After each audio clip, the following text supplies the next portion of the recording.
Joe Biden. Hello, my fellow Americans, and the people who brought me to the dance, Delawareans. I see my buddy Senator Tom Carper down there, and I think Senator Coons is there, and I think the governor's around. Is that Ruth Ann? And that former Governor Ruth Ann Minner.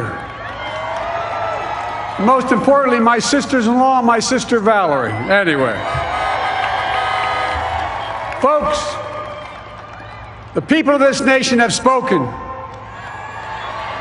They've delivered us a clear victory, a convincing victory, a victory for we the people.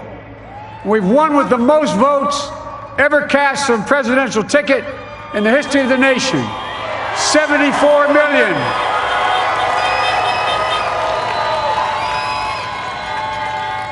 What I must admit has surprised me. Tonight, we're seeing all over this nation, all cities and all parts of the country, indeed across the world, an outpouring of joy, of hope, renewed faith in tomorrow, bring a better day. And I'm humbled by the trust and confidence you placed in me. I pledge to be a president who seeks not to divide, but unify. Who doesn't see red states and blue states, only sees the United States. And work with all my heart, with the confidence of the whole people, to win the confidence of all of you. And for that is what America, I believe, is about. It's about people. And that's what our administration will be all about.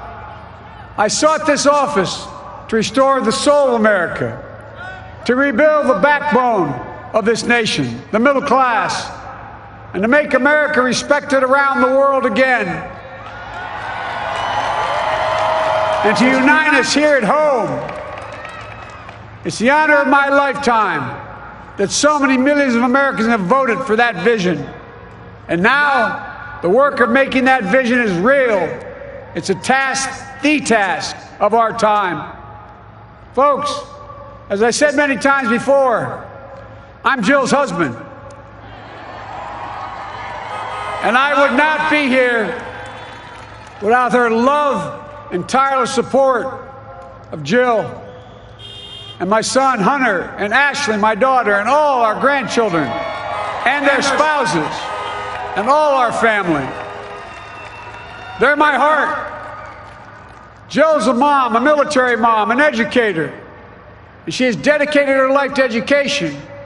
But teaching isn't just what she does, it's who she is. For American educators, this is a great day for y'all. You're going to have one of your own in the White House. And Jill's going to make a great First Lady. I'm so proud of her.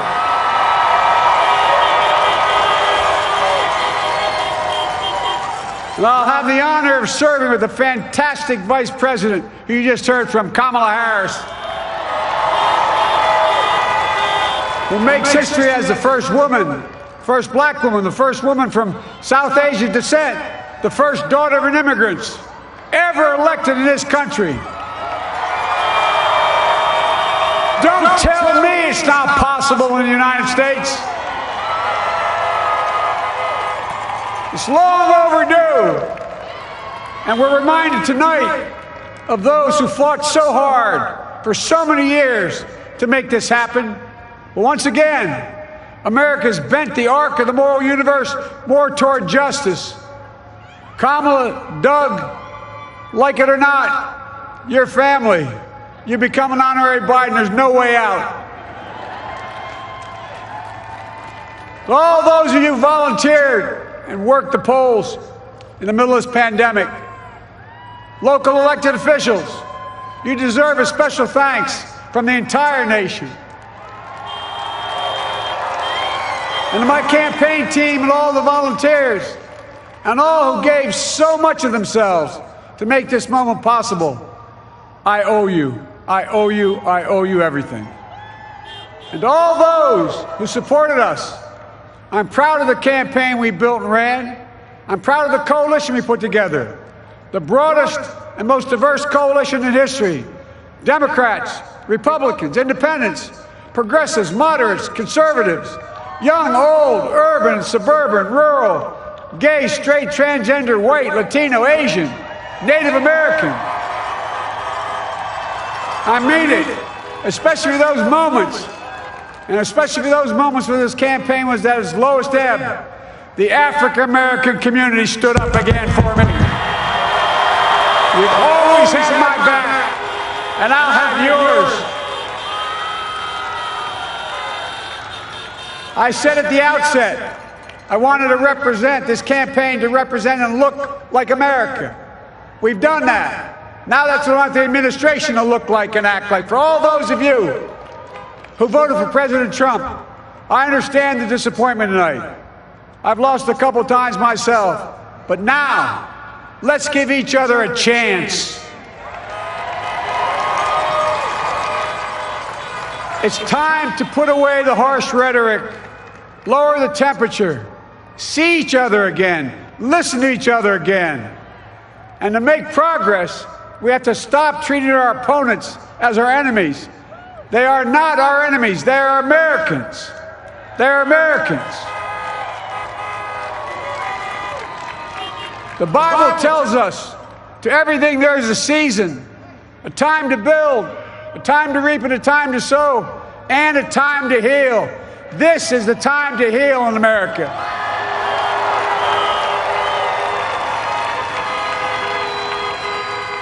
Now this campaign is over. What is the will of the people? What is our mandate? I believe it's this. Americans have called upon us to marshal the forces of decency, the forces of fairness, to marshal the forces of science and the forces of hope in the great battles of our time. The battle to control the virus, the battle to build prosperity, the battle to secure your family's health care, the battle to achieve racial justice and root out systemic racism in this country, and the battle to save our planet by getting climate under control, the battle to restore decency, defend democracy, and give everybody in this country a fair shot. That's all they're asking for, a fair shot. Folks, our work begins with getting COVID under control. We cannot repair the economy, restore our vitality, or relish life's most precious moments, hugging our grandchildren, our children, our birthdays, weddings, graduations, all the moments that matter most to us until we get it under control.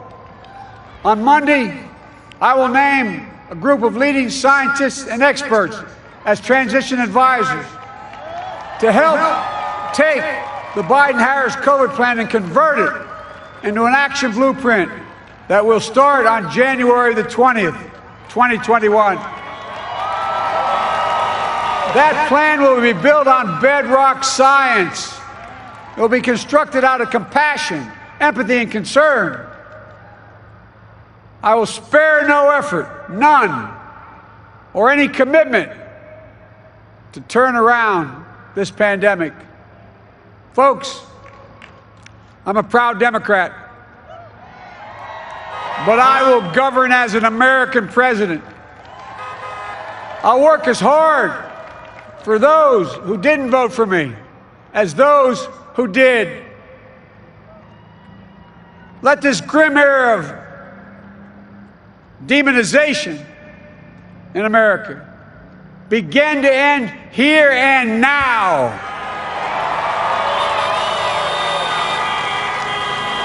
The refusal of Democrats and Republicans to cooperate with one another, it's not some mysterious force beyond our control. It's a decision, a choice we make.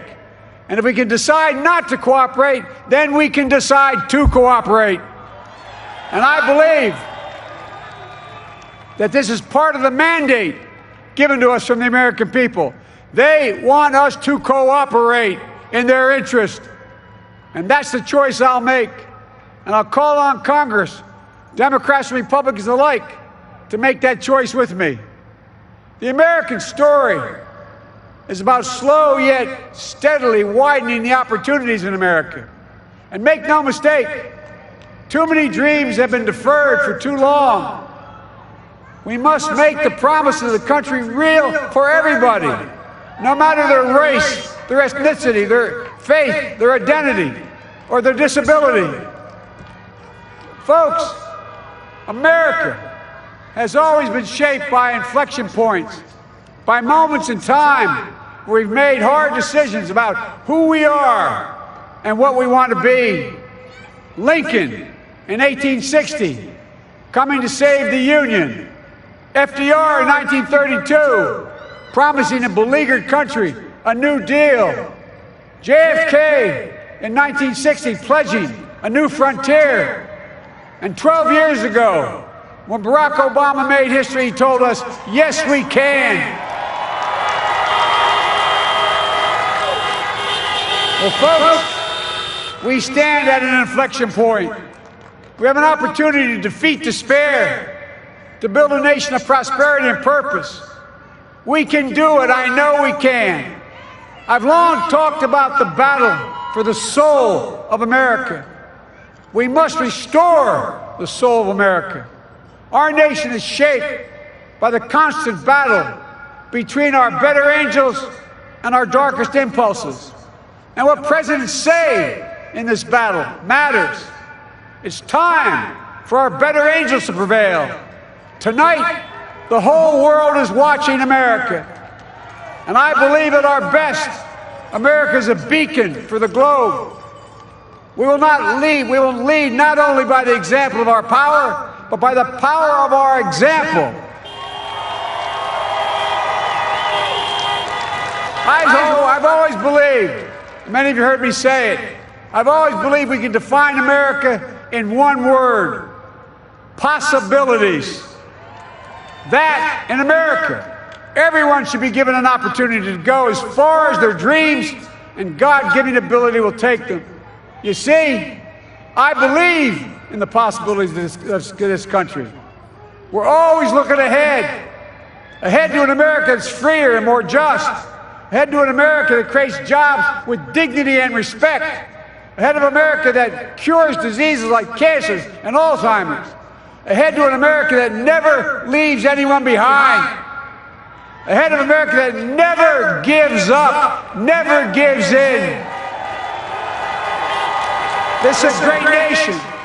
It's always been a bad bet to bet against America. We're a good people.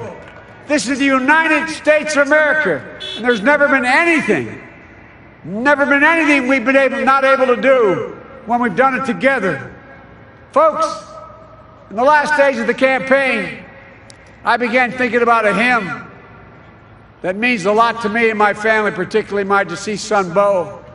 It captures the faith that sustains me and which I believe sustains America.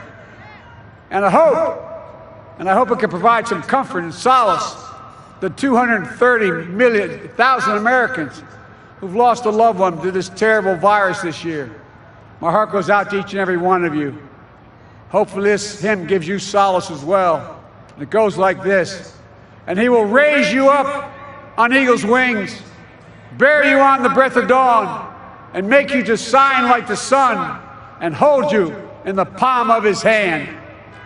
And now together, on eagle's wings, we embark on the work that God and history have called upon us to do, with full hearts and steady hands, with faith in America and in each other, with love of country, a thirst for justice. Let us be the nation that we know we can be, a nation united, a nation strengthened, a nation healed. The United States of America, ladies and gentlemen, there's never been anything we've tried we've not been able to do. So remember, as our grandpapa used to say when I walked out of his home when I was a kid up in Scranton, he said, "Joey, keep the faith." And our grandmother, when she was alive, she yelled, "No, Joey, spread it. Spread the faith. God love you all. May God bless America. And may God protect our troops. Thank you, thank you, thank you.